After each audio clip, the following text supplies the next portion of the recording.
বাংলাদেশে এই যে রাজনৈতিক পট পরিবর্তন হলো, এরপর একটা নতুন সংবিধান বা রাজনৈতিক সংস্কারের কথা আসছে, আর তার রূপরেখা হিসেবে জুলাই সনদ। এটা নিয়েই তো এখন সব আলোচনা, তাই না? হ্যাঁ, আলোচনা তো বটেই, বেশ বিতর্কও হচ্ছে। একদিকে বলা হচ্ছে জাতীয় ঐকমত্যের কথা, আবার অন্যদিকে এর কিছু একদম মৌলিক বিষয় নিয়েই কিন্তু প্রধান দলগুলোর মধ্যে বেশ গভীর মতপার্থক্য দেখা যাচ্ছে। ঠিক। আমরা তো বিভিন্ন দলের প্রস্তাবনা, কিছু নিউজ রিপোর্ট আর যারা এর সাথে জড়িত তাদের বক্তব্য দেখেছি। তো আজকের এই আলোচনায় আমরা চেষ্টা করব এই সনদের মূল বিতর্কগুলো ঠিক কোথায়, দলগুলো কে ভাবছে, আর এর ভবিষ্যৎটাই বা কী হতে পারে সেটা একটু পরিষ্কার করার। হ্যাঁ, মানে পরিস্থিতিটা কিন্তু আসলেই বেশ জটিল। প্রায় 23টা রাজনৈতিক দল, বড় দলগুলোর মধ্যে যেমন বিএনপি আছে, জামায়াতে ইসলামী আছে, আবার ওই যে নতুন জাতীয় নাগরিক পার্টি বা এনসিপি, এরাও আছে। সবাই তাদের মতামত জানিয়েছে জাতীয় ঐকমত্য কমিশনের কাছে। কিন্তু আমরা যা দেখছি তাতে শুধু প্রস্তাবিত সংশোধনের বিষয়বস্তু নিয়েই না, বরং এই সনদটা কখন আর কিভাবে আইনগত ভিত্তি পাবে, মানে একদম গোড়ার পদ্ধতিটা নিয়েই দলগুলোর মধ্যে একটা তীব্র বিভেদ তৈরি হয়ে গেছে। এই যে পদ্ধতিগত বা ইমপ্লিমেন্টেশন টাইমিংয়ের বিতর্ক, এটাই তো মনে হচ্ছে এখনকার সবচেয়ে বড় আলোচনার জায়গা, তাই না? ঠিক কোথায় আসলে মূল মতপার্থক্যটা, আর দলগুলো কেন এরকম দুই মেরুতে অবস্থান নিচ্ছে বলে আপনার মনে হয়? এটা কি শুধুই একটা প্রক্রিয়াগত ভিন্নমত, নাকি এর পিছনে আরও গভীর কোনো রাজনৈতিক হিসাব নিকাশ আছে? দেখুন, এটা খুবই গুরুত্বপূর্ণ একটা প্রশ্ন। মানে মূল ভাগাভাগিটা হচ্ছে এই সনদ কি নির্বাচনের আগেই রাষ্ট্রপতির অধ্যাদেশ দিয়ে আইন বানিয়ে ফেলা হবে, নাকি গণতান্ত্রিকভাবে একটা নতুন সংসদ নির্বাচিত হবে, তারা দায়িত্ব নেবে, তারপর এটা চূড়ান্ত করবে। আচ্ছা। বিএনপি আর তাদের জোটের দলগুলো, যেমন ধরুন গণতন্ত্র মঞ্চ বা 12 দলীয় জোট, এরা চাইছে দ্বিতীয় পথটা, মানে সংসদ করুক। তাদের যুক্তিটা কি? তাদের যুক্তি হলো, দেখুন, শেষ পর্যন্ত তো জনগণের প্রতিনিধিত্ব করবে একটা নির্বাচিত সংসদই, তাই এই সনদের ভাগ্য নির্ধারণের দায়িত্ব তাদের হাতেই থাকা উচিত। তাছাড়া তারা এটাও বলছে যে এখন যদি অধ্যাদেশ জারি করা হয়, সংবিধান অনুযায়ী তো সেটা পরবর্তী সংসদের প্রথম অধিবেশনেই পাশ করাতে হবে, তাই এত তাড়াহুড়োর দরকার কি? এর পেছনে হয়তো তাদের নির্বাচনে জেতার ব্যাপারে একটা আত্মবিশ্বাসও কাজ করছে, আবার হয়তো প্রতিষ্ঠিত সাংবিধানিক প্রক্রিয়া মেনে চলার একটা কৌশলগত দিকও আছে। কিন্তু জামায়াতে ইসলামী আর এনসিপি, মানে ছাত্র অধিকার পরিষদের নেতাদের নিয়ে যে দলটা হলো, তাদের অবস্থান তো শুনছি ঠিক উল্টো। তারা কেন এত তাড়াতাড়ি আইনি ভিত্তি চাইছে? ঠিক তাই, জামায়াতে ইসলামী আর এনসিপি চাইছে না, নির্বাচনের আগেই এই সনদকে আইনি ভিত্তি দিতে হবে, সেটা অধ্যাদেশ হোক বা অন্য কোনোভাবে, এবং সেই নতুন কাঠামোর উপর ভিত্তি করেই নির্বাচনটা হতে হবে। তারা তো এমনকি গণভোট বা একটা নতুন সংবিধান সভার নির্বাচনের কথাও বলছে প্রয়োজনে। আচ্ছা, এর কারণ কি হতে পারে? আমার যা মনে হয়, তাদের এই অবস্থানের পেছনে কাজ করছে যত দ্রুত সম্ভব এই সংস্কারগুলো নিশ্চিত করে ফেলার একটা তাগিদ, মানে যাতে ভবিষ্যতে রাজনৈতিক পথ পরিবর্তন হলেও এই বিষয়গুলো টিকে থাকে। হয়তো তারা এটাও ভাবছে যে নতুন সংসদ পুরোপুরি তাদের নিয়ন্ত্রণে নাও আসতে পারে, তাই এখনই ভিত্তিটা পাকা করে নেওয়া দরকার। তার মানে এটা শুধু পদ্ধতির লড়াই নয়, এর পেছনে ভবিষ্যৎ রাজনৈতিক ক্ষমতা আর সংস্কারগুলো টিকিয়ে রাখা নিয়ে দুই পক্ষের দুটো ভিন্ন কৌশলগত ভাবনাও কাজ করছে। এই মেরুকরণ তো তাহলে ঐকমত্যের পথে একটা বেশ বড় বাধা। অবশ্যই, কোনো সন্দেহ নেই। এই পদ্ধতিগত মতপার্থক্যটাই এখন জুলাই সনদের ভবিষ্যৎ নিয়ে সবচেয়ে বড় প্রশ্ন তৈরি করে দিয়েছে। এই বিভাজন কিভাবে দূর হবে সেটাই এখন দেখার বিষয়। এই যে একটা অচলাবস্থার মতো পরিস্থিতি তৈরি হলো, এখান থেকে বের হওয়ার কোনো রাস্তার কথা কি শোনা যাচ্ছে? মানে আমি শুনছিলাম সুপ্রিম কোর্টের কাছে যাওয়ার একটা কথা উঠছে। হ্যাঁ, একটা সম্ভাব্য সমাধান হিসেবে সুপ্রিম কোর্টের মতামত নেবার কথাটা এসেছে। বিশেষ করে বিএনপি আর তাদের মিত্রদের দিক থেকে এরকম একটা ইঙ্গিত পাওয়া যাচ্ছে। তারা হয়তো ভাবছে সংবিধানের 106 অনুচ্ছেদ অনুযায়ী, যেটা রাষ্ট্রপতিকে কোনো গুরুত্বপূর্ণ আইনি প্রশ্নে সুপ্রিম কোর্টের পরামর্শমূলক মতামত চাওয়ার ক্ষমতা দেয়, সেটা ব্যবহার করা যায় কিনা। মানে সরকারের পক্ষ থেকে যদি সর্বোচ্চ আদালতের কাছে এই সনদের আইনি ভিত্তি দেওয়ার পদ্ধতি নিয়ে মতামত চাওয়া হয়, তাহলে হয়তো একটা সমাধানে আসা সহজ হবে। কিন্তু এই যে 106 অনুচ্ছেদের রেফারেন্স, এটা নিয়ে তো অতীতে বিতর্ক হয়েছে। তাহলে এবার এটা কতটা কার্যকর হবে? বিশেষ করে যখন জামাত বা এনসিপির মতো দলগুলো গণভোট বা সংবিধান সভার দিকেই বেশি ঝুঁকছে। হ্যাঁ, আপনার কথাটা ঠিক। অতীতে এই ধরনের রেফারেন্সের কার্যকারিতা বা রাজনৈতিক প্রভাব নিয়ে প্রশ্ন উঠেছে। কাজে এবারও যে এটা একটা খুব সহজ সমাধান হবে তা মনে করার কারণ নেই। বিএনপি হয়তো এটাকে একটা কৌশল হিসেবে দেখছে, আদালতের মতামত পেলে নিজেদের অবস্থানটা একটু শক্ত করা যাবে বা অন্যদের ওপর একটু চাপ তৈরি করা যাবে। আচ্ছা, কিন্তু জামায়াত আর এনসিপি তো তাদের আগের অবস্থানেই আছে, মানে নির্বাচনের আগেই আইনি ভিত্তি চাই। তারা রেফারেন্সের চেয়ে গণভোট বা সংবিধান সভার ওপরই বেশি জোর দিচ্ছে। আবার সেই প্রস্তাবে বিএনপি রাজি নয়। সুতরাং রেফারেন্সের বিষয়টা টেবিলে থাকলেও এটা যে সব পক্ষকে এক জায়গায় আনতে পারবে তা নিয়ে কিন্তু যথেষ্ট সন্দেহ আছে। সমাধান কোন পথে আসবে সেটা এখনও বেশ অস্পষ্ট। আচ্ছা, এই পদ্ধতিগত বিতর্কের বাইরেও সনদের ভেতরে একটা প্রস্তাবিত ধারা নিয়েও তো সাংঘাতিক বিতর্ক তৈরি হচ্ছে শুনলাম। বলা হচ্ছে খসড়ায় নাকি এমন প্রস্তাব আছে যে এই জুলাই সনদ হবে সংবিধানেরও ওপরে, আর এর কোনো বিষয় নিয়ে আদালতেও যাওয়া যাবে না। এটা তো রীতিমতো বেশ বড় আর ভীতিকর প্রস্তাবনা। এর সাংবিধানিক আর রাজনৈতিক তাৎপর্য কি হতে পারে? অবশ্যই এটা অত্যন্ত স্পর্শকাতর একটা প্রস্তাব, আর এর সুদূর প্রসারী প্রভাবও থাকতে পারে। আর হ্যাঁ, এটা নিয়েও দলগুলোর মধ্যে তীব্র মতভেদ দেখা যাচ্ছে। এখানে আসলে প্রশ্ন দুটো। এক, এই সনদের আইনি মর্যাদা কি হবে? এটা কি দেশের সর্বোচ্চ আইন যে সংবিধান তার উপরে স্থান পাবে?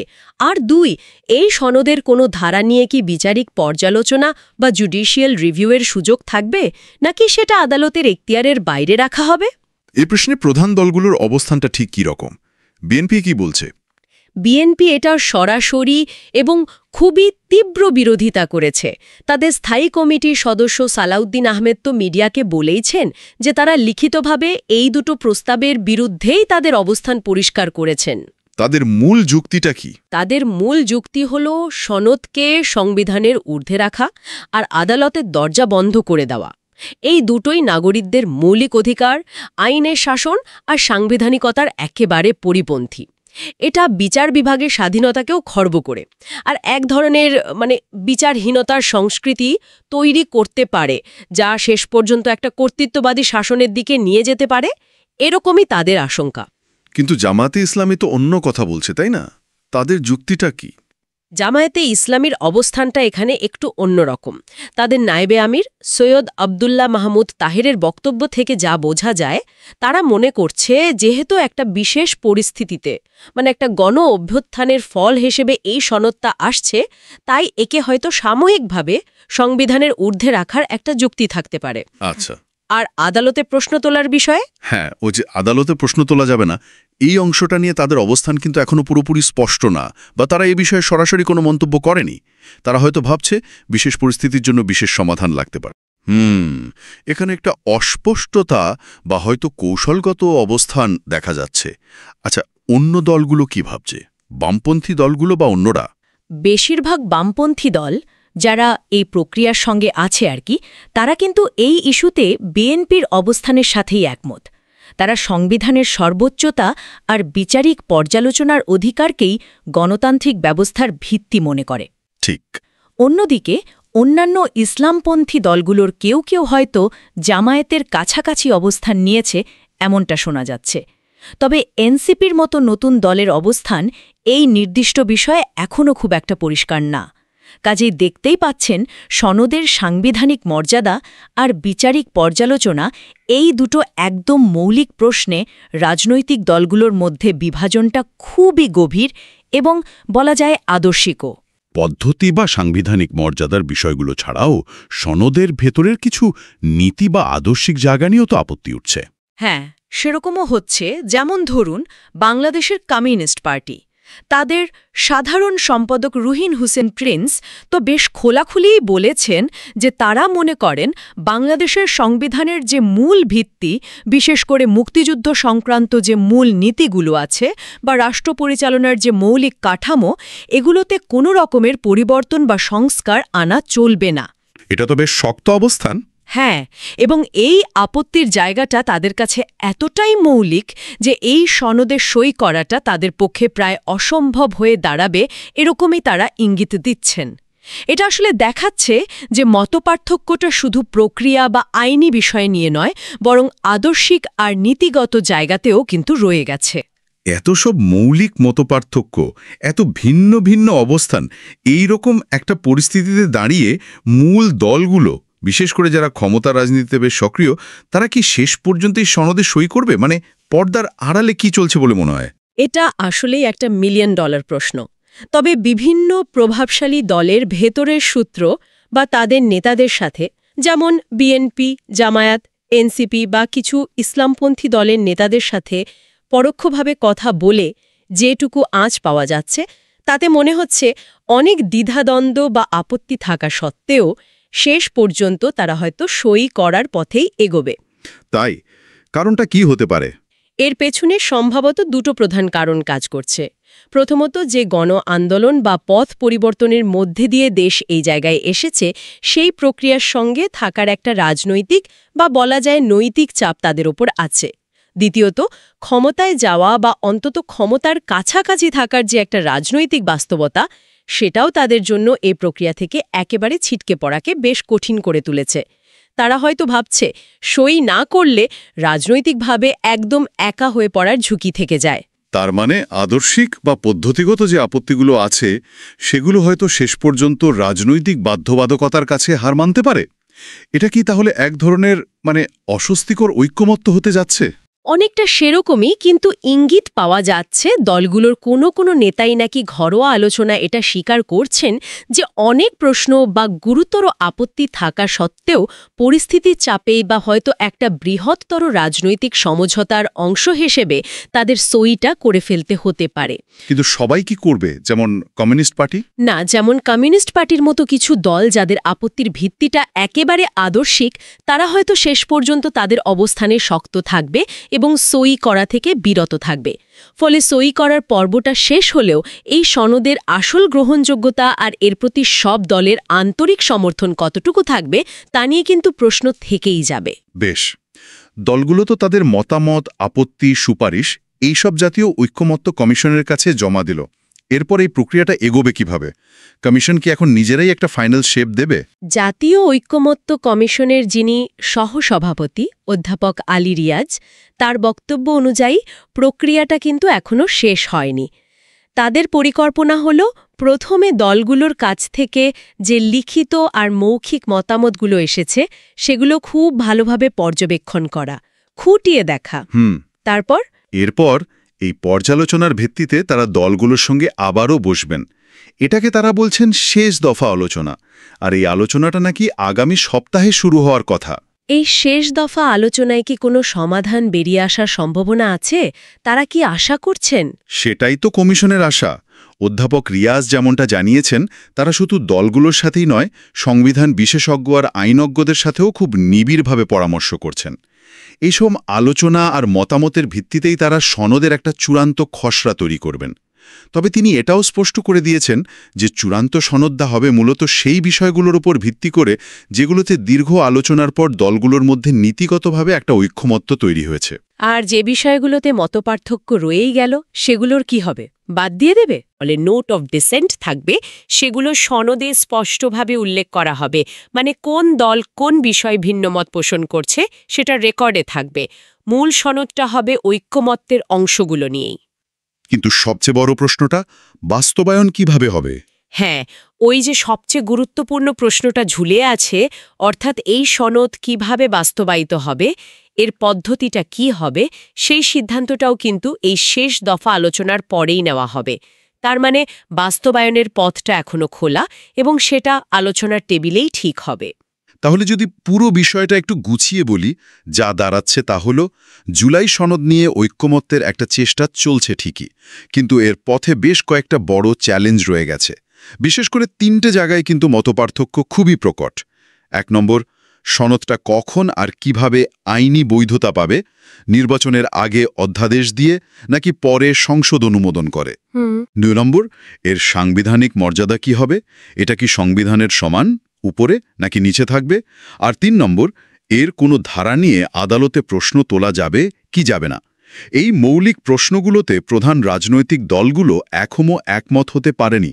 এবং এই আলোচনার সবচেয়ে গুরুত্বপূর্ণ নির্যাস আমার মনে হয় এটাই যে রাজনৈতিক বাস্তবতা বা হয়তো চাপের মুখে প্রভাবশালী দলগুলো শেষ পর্যন্ত সনদে সই করে ফেলতে পারে, কিন্তু সেই সইটা একটা টেকসই বা আন্তরিক ঐকমত্যের প্রতিফলন হবে কিনা তা নিয়ে কিন্তু সন্দেহ থাকছেই। কারণটা কি? কারণ সই করলেও এর বাস্তবায়ন পদ্ধতি নিয়ে যে গভীর বিভেদটা রয়ে গেছে সেটা তো মিটছে না। সুপ্রিম কোর্টের রেফারেন্সের কথা উঠলেও সেটা যে সবাই মেনে নেবে তা নয়, আবার গণভোট বা সংবিধান সভার মতো প্রস্তাবগুলো একপাক্ষিক। ফলে এই মতপার্থক্যগুলো যদি শেষ পর্যন্ত অমীমাংসিত থাকে অথবা ধরুন কোনো এক পক্ষের ওপর চাপিয়ে দেওয়া হয়, তাহলে সেটা কিন্তু ভবিষ্যৎ রাজনৈতিক স্থিতিশীলতা আর এই সংস্কার প্রক্রিয়ার কার্যকারিতাকেই প্রশ্নের মুখে ফেলে দেবে। সত্যি পরিস্থিতি বেশ জটিল, আর ভবিষ্যতের পথটাও এখনো অনেকটাই অনিশ্চিত। আজকের আলোচনা শেষে একটা গভীর প্রশ্ন মনে আসছে। যখন একটা দেশ এত বড় একটা রাজনৈতিক পরিবর্তনের পর জাতীয় ঐক্যমত্য আর মৌলিক সংস্কারের পথে হাঁটতে চায়, তখন সেই যাত্রার একেবারে শুরুতেই সনদের মৌলিক পদ্ধতি, তার মর্যাদা, তার বিচারিক পর্যালোচনা, এই বিষয়গুলো নিয়ে প্রধান দলগুলোর মধ্যে এত গভীর বিভেদ থাকে, তাহলে এটা আসলে দেশের ভবিষ্যৎ রাজনৈতিক সংস্কৃতি আর কাঙ্ক্ষিত সংস্কারের সাফল্য নিয়ে কী বার্তা দেয়? শেষ পর্যন্ত লক্ষ্যে পৌঁছাতে দলগুলোকে কি এমন কোনো আপোষ করতে হবে যা হয়তো সংস্কারের আসল উদ্দেশ্য বা স্পিরিটটাকেই দুর্বল করে দেবে? এই প্রশ্নগুলো নিয়ে হয়তো আমাদের আগামী দিনগুলোতে আরও ভাবতে হবে। বাংলাদেশে বিএনপি, জামায়াত, এনসিপি সহ 23টি রাজনৈতিক দল জুলাই সনদের খসড়ার ওপর তাদের মতামত জাতীয় ঐকমত্য কমিশনের কাছে জমা দিয়েছে। দেশের সাংবিধানিক ও রাজনৈতিক সংস্কারের জুলাই সনদের মৌলিক কয়েকটি বিষয়ে দলগুলোর মতপার্থক্যের মীমাংসা এখনো হয়নি। এর বাস্তবায়ন প্রশ্নেও বিএনপি, জামায়াত ও এনসিপি সহ বিভিন্ন দলের পাল্টাপাল্টি অবস্থান বা প্রকাশ্যে নানা মেরুকরণ দেখা যাচ্ছে।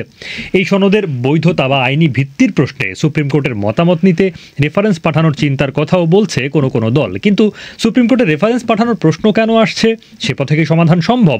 এসব প্রশ্নে আজকের আলোচনা। সঙ্গে আছেন বিবিসি সাংবাদিক কাদির কল্লোল। কাদির, আপনাকে স্বাগত। আলোচনা শুরুর আগে বলে রাখি, বিবিসি বাংলার সর্বশেষ সংবাদ এবং বিশ্লেষণ জানতে চোখ রাখুন বিবিসি বাংলার ওয়েবসাইটে, যুক্ত থাকুন বিবিসি বাংলার সোশ্যাল হ্যান্ডেলগুলোতে, সাবস্ক্রাইব করুন ইউটিউব চ্যানেল। কাদের জুলাই সনদের চূড়ান্ত খসড়ার উপর দলগুলো যে তাদের মতামত দিয়েছে, কি জানা যাচ্ছে? যেটা হচ্ছে যে বিএনপি আগেই মতামত দিয়েছে, দুদিন আগেই, আর জামায়াত, এনসিপি সহ বিভিন্ন দল আজকে বেশিরভাগ দলই আজকে মতামত দিয়েছে। তো যেটা হচ্ছে যে যেটুকু জানা যাচ্ছে যে এই জুলাই সনদের মৌলিক অনেকগুলো বিষয়ে তো মত পার্থক্য বা মতভেদ আছে দলগুলোর মধ্যে, কিন্তু বড় যে মত পার্থক্যের জায়গা সেটা হচ্ছে যে এর বাস্তবায়নের প্রশ্ন নিয়ে। বাস্তবায়নের প্রশ্ন বলতে এখানে আইনি ভিত্তি দেয়া, নির্বাচনের আগেই আইনি ভিত্তি দেওয়া বাস্তবায়ন করা, আবার প্রশ্ন আছে যে পরবর্তী নির্বাচিত সংসদে গিয়ে এর আইনি ভিত্তি দেয়া। এই জায়গাটাতেই মূল পার্থক্য, এবং সেখানে গণভোটের প্রশ্নও তোলা হয়েছে। তো বিএনপি তাদের অবস্থান হচ্ছে যে এখনই আইনি ভিত্তি নয়, আইনি ভিত্তি দেয়া বা অধ্যাদেশ করে এটাকে আইনি ভিত্তি দেয়া, এর বিরুদ্ধে অবস্থান বিএনপির। তারা মনে করে নির্বাচিত সংসদ এসে এর বাস্তবায়ন করবে। কিন্তু জামায়াতে ইসলামী তাদের দিক থেকে বক্তব্য হচ্ছে এখনই আইনি ভিত্তি দিতে হবে, এবং আইনি ভিত্তি দিয়ে এই বিষয়টাতে এখনই বাস্তবায়ন করতে হবে, এর ভিত্তিতেই নির্বাচনে যেতে হবে। এইটি কিন্তু ছাত্র নেতৃত্বের যে দল জাতীয় নাগরিক পার্টি বা এনসিপি, তাদেরও অবস্থান এটি। প্রভাবশালী দলগুলোর মধ্যে এই পার্থক্য। এছাড়া অন্য যে দলগুলো আছে তাদের মধ্যেও এই বিষয়টাতেই পার্থক্য আছে, অর্থাৎ বাস্তবায়নের প্রশ্নে দলগুলোর মধ্যে একটা বিভক্তি, দুটি পক্ষ দাঁড়িয়ে গেছে বলে মনে হচ্ছে। সেই জায়গাটাতেই কোনো কোনো দলের দিক থেকে প্রশ্ন বলা হচ্ছে যে বিষয়টা সমাধানের জন্য সুপ্রিম কোর্টে রেফারেন্স পাঠানো যায় কিনা, এই ধরনের একটা বক্তব্য আসছে। তবে যেটা হচ্ছে যে বেশ কয়েকটি দল তাদের মতামত বা সনদের যে খসড়া জাতীয় ঐকমত্য কমিশন থেকে পাঠানো হয়েছিল দলগুলোর কাছে, সেটি পুরোপুরি একমত নয়, সেই জায়গা থেকে সরে আসা, এই ধরনের বক্তব্য পাওয়া যাচ্ছে। যেমন কমিউনিস্ট পার্টি, তাদের দিক থেকে বলা হচ্ছে যে তারা মনে করছে যে মূলনীতির প্রশ্নে, সংবিধানে যে মূলনীতি আছে মুক্তিযুদ্ধকে ঘিরে বা মুক্তিযুদ্ধের পরে যে বিষয়গুলো এসে, সেই জায়গাটাতে সংশোধনী তারা পক্ষে নেয়। ফলে এই জায়গাটাতে এই সনদের প্রশ্নে তাদের মানে এর সঙ্গে সংশ্লিষ্টতা থাকা বা এর অংশীজন হিসেবে থাকা সেই জায়গায় সম্ভব হয়ে উঠছে না, এই ধরনের বক্তব্য আসছে। তো ফলে বাস্তবায়নের প্রশ্ন এবং সংবিধানের মূলনীতি মৌলিক কিছু বিষয়ে পার্থক্যটা থাকছে। এই ধরনের মতামতগুলো শেষ পর্যন্ত আপত্তি, প্রশ্ন, মতামত এইভাবেই এসছে। আদালতের রেফারেন্স কি ধরনের ভূমিকা পালন করতে পারে বলে যারা প্রত্যাশা করছেন তাদের দিক থেকে ব্যাখ্যা?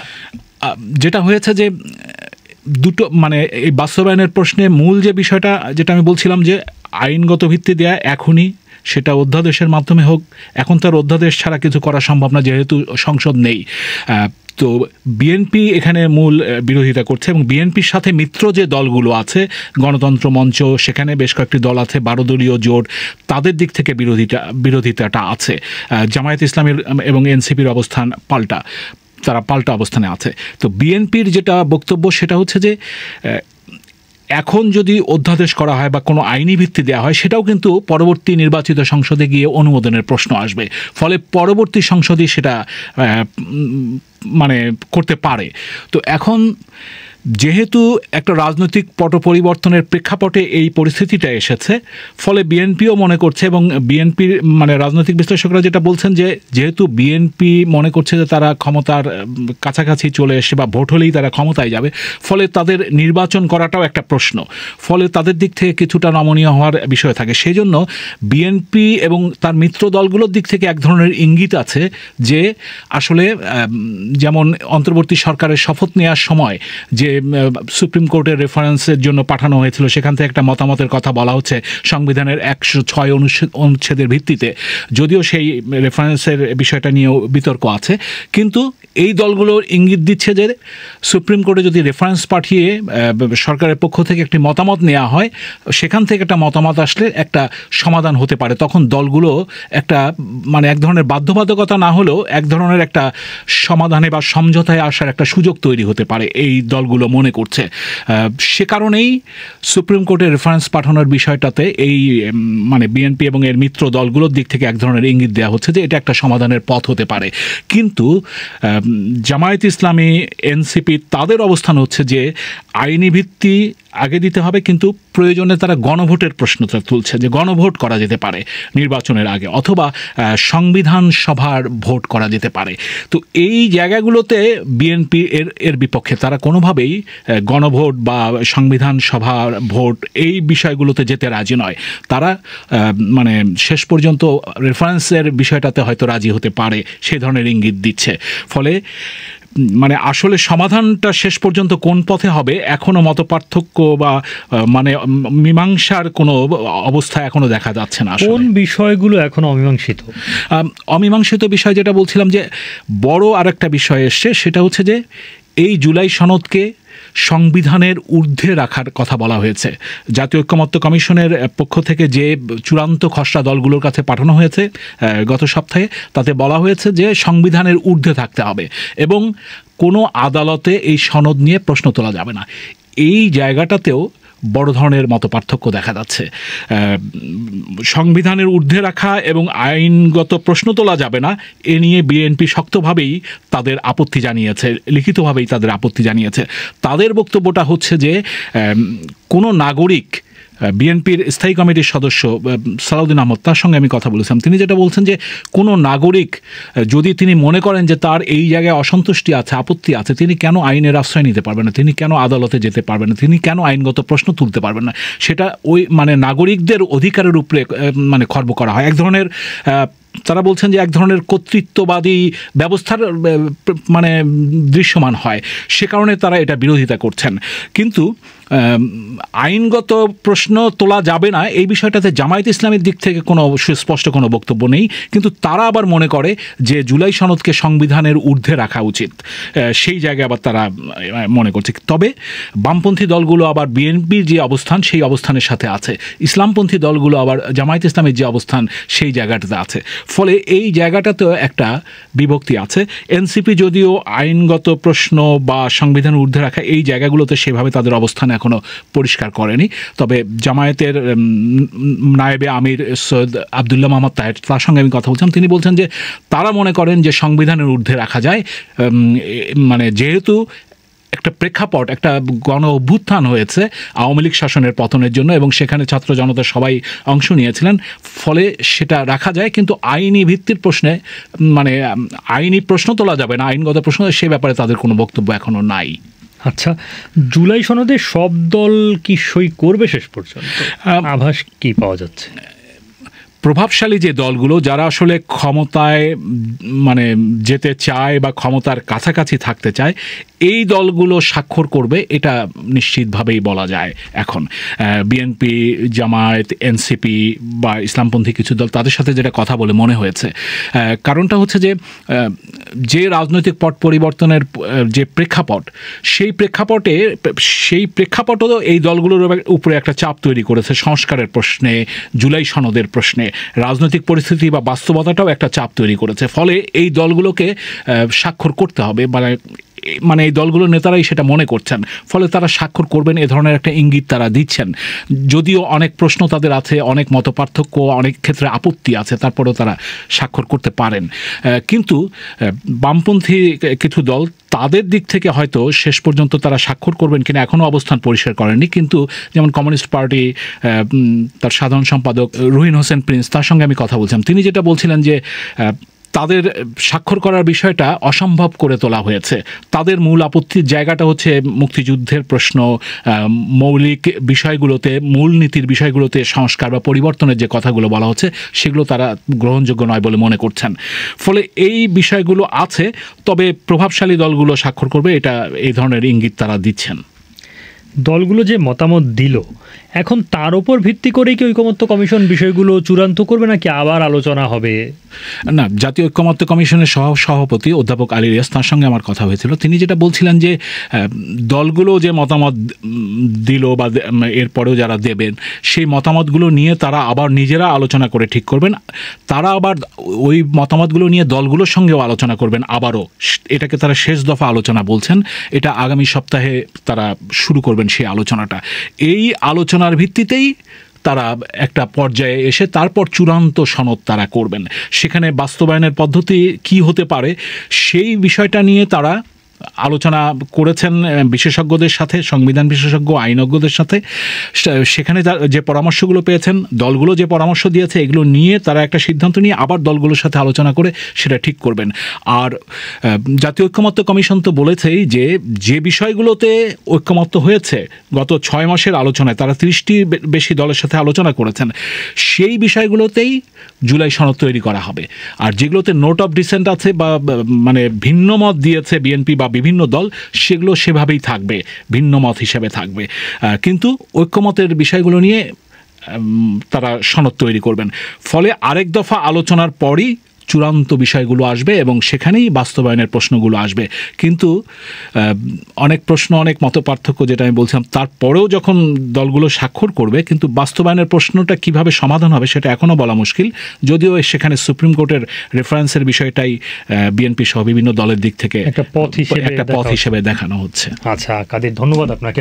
দর্শক, আপনারা যারা যুক্ত ছিলেন, আপনাদেরকে ধন্যবাদ জানিয়ে শেষ করছি। আবার মনে করে দিই, বিবিসি বাংলার সর্বশেষ সংবাদ এবং বিশ্লেষণ জানতে চোখ রাখুন আমাদের ওয়েবসাইটে, যুক্ত থাকুন সোশ্যাল হ্যান্ডেলগুলোতে, সাবস্ক্রাইব করুন ইউটিউব চ্যানেল।